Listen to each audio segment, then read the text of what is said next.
James Orengo is going through something that he shouldn't have gone through at his advanced age in politics. James Orengo is going through something he ought not to have gone through. Let us just say the truth. Because that was James Orengo being chased in a funeral in Kisumu. And this came in the wake of him announcing himself as the party leader of ODM. As the People's Party leader of ODM. You know, James Orengo, when we say that James Orengo has never outgrown the university politics, that is James Orengo for you. And he's now going through things that he shouldn't have gone through.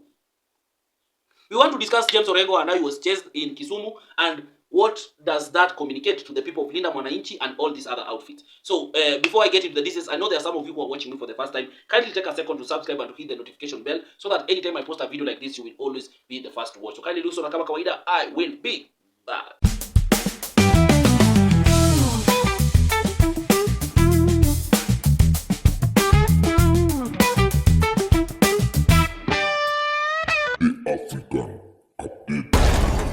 Thank you for everyone who has subscribed, and for the 10 subscribers, I really appreciate you. So, James Orengo was chased in an event in Kisumu. People demanded he leave, and people were chanting two-term. And this is the same ground that they were there with Linda Mwananchi in Kisumu, and they had a crowd, and they were saying all manner of things. And they insulted Oburu, and they did all manner of things. Yet, a week after that, there is here being chased. You know, James Orengo ought to have respected his age.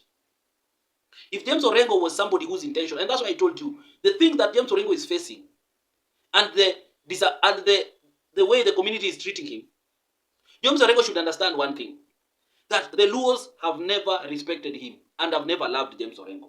They only loved James Orengo because Raila was holding his hand, and Raila was saying, this is my man, this is my person, this is my man. The Luo community, even people in Siaya, have never loved James Orengo. Because James Orengo doesn't have any track record of any development. Before I go into the details, I want you to watch how James Orengo was treated in Kisumu. Have a watch. Hull, with a section of mourners demanding that the Siaya governor, James Orengo, exit before the funeral could proceed. A scuffle ensued, forcing the Siaya governor to leave the burial venue as youth chanted two-term slogans. And as you'll hear now from Stephen Little, the Siaya governor, who had last week declared himself the ODM People's Party leader, has since condemned the incident in Kisumu County. When Siaya Governor James Orengo arrived at the burial ceremony in Seme, Kisumu County, the environment was tense. As speeches went on, the center could not hold anymore. A section of mourners demanded that the Siaya governor leaves the burial ceremony.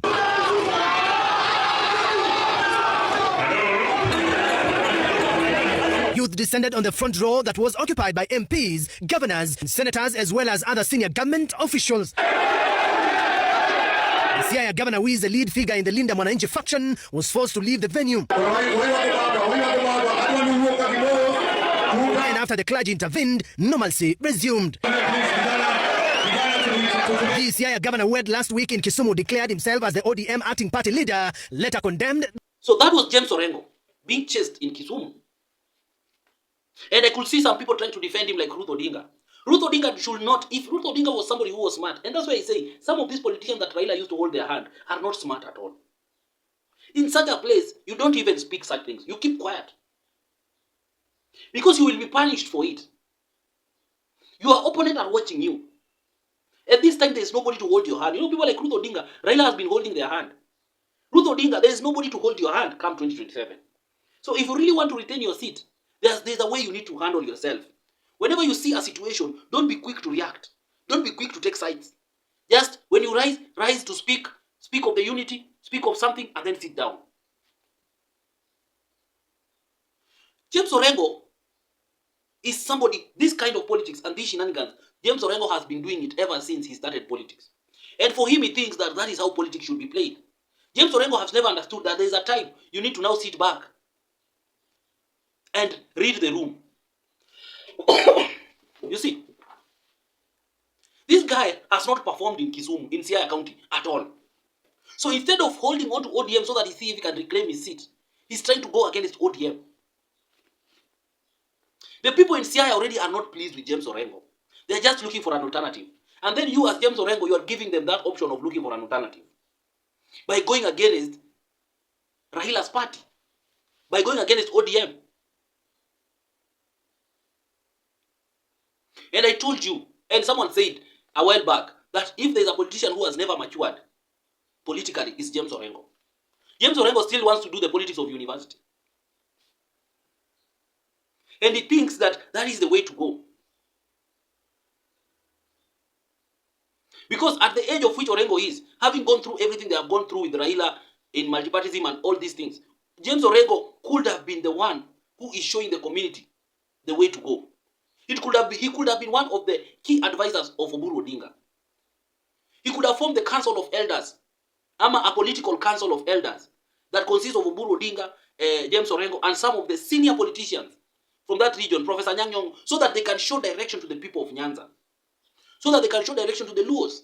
That in the absence of Raila, they have people, they have elders they can look up to. But look at James Orengo. James Orengo has always, he started opposing even Raila when Raila was alive. He started going against ODM. So what does Orengo intend to achieve with this?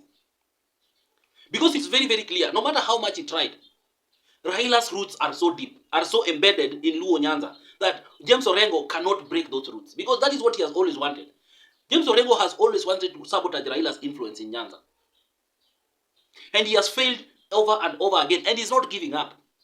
Even when Raila has died, he still wants to continue to try and break those influence, Raila's influence. But you can see that Raila's influence in Nyanza is so deep-rooted that if you go even against the spirit of Raila Odinga, you get, unaona the way you are treated. Because I'm telling you, if it was a political rally, James Orengo angepigwa. He could have been beaten. It's only that it was a church function, it was a burial.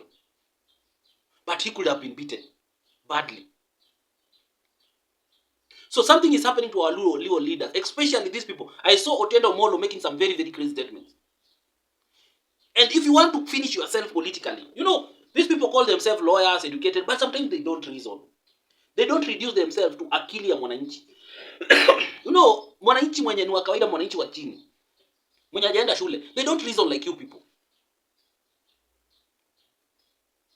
So these people, they don't make decisions vile wao unafikiria. So people like Otiende Omolo, I can see themselves, they are saying they are neither in leader mwananchi or they are neither in leader ground. That you give your opponent a chance to hit you. Because I'm telling you, in Luo Nyanza, the people in 2027, the people who are going to win are the people who are going to say, who are going to run on ODM, and they will run on the spirit of what Baba wants and what Baba wanted. So if you go against that, that wave will sweep you very hard. Don't be lied to. Raila will be a very big determinant factor in the 2027 election. Raila's name, Raila's picture will be used in the posters in Nyanza. Trust you me. People will use Raila's face on those posters in Nyanza. So people like Otiende Omolo who don't have the backing of Raila, the moment they start speaking like this, you are giving your opponent something to hit you with.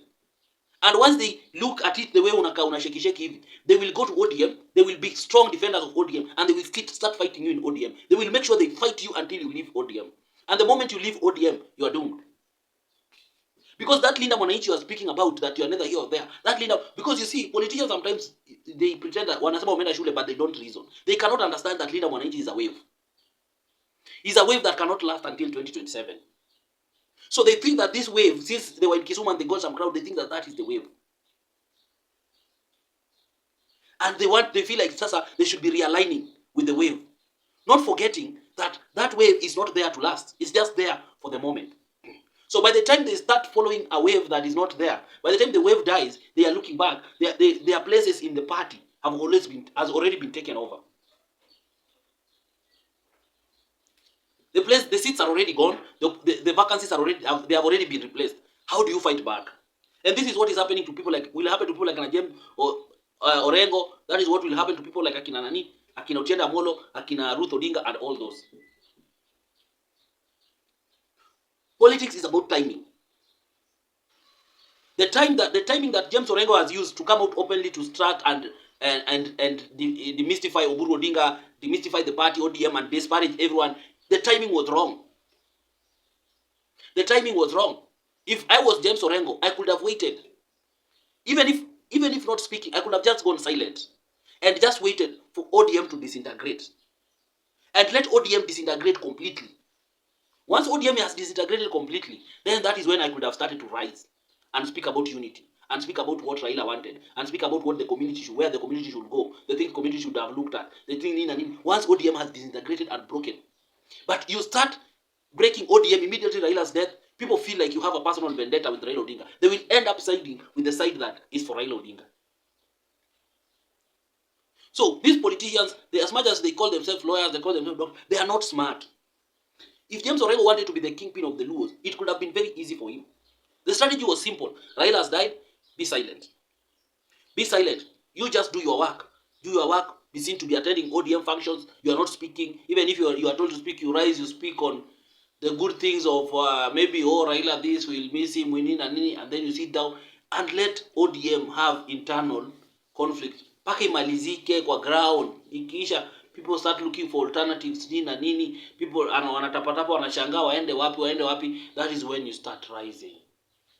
That is when now you start speaking about we as the Luo community, we are not going to let our people break. We are not going to divide our people. We are not going to do this. Raila wanted us to stick together. That is when you start rising. And people will start rallying behind you.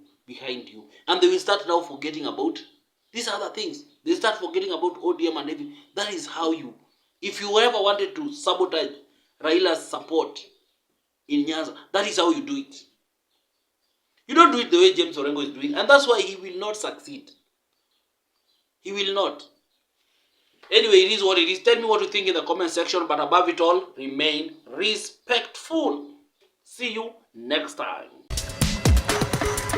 The African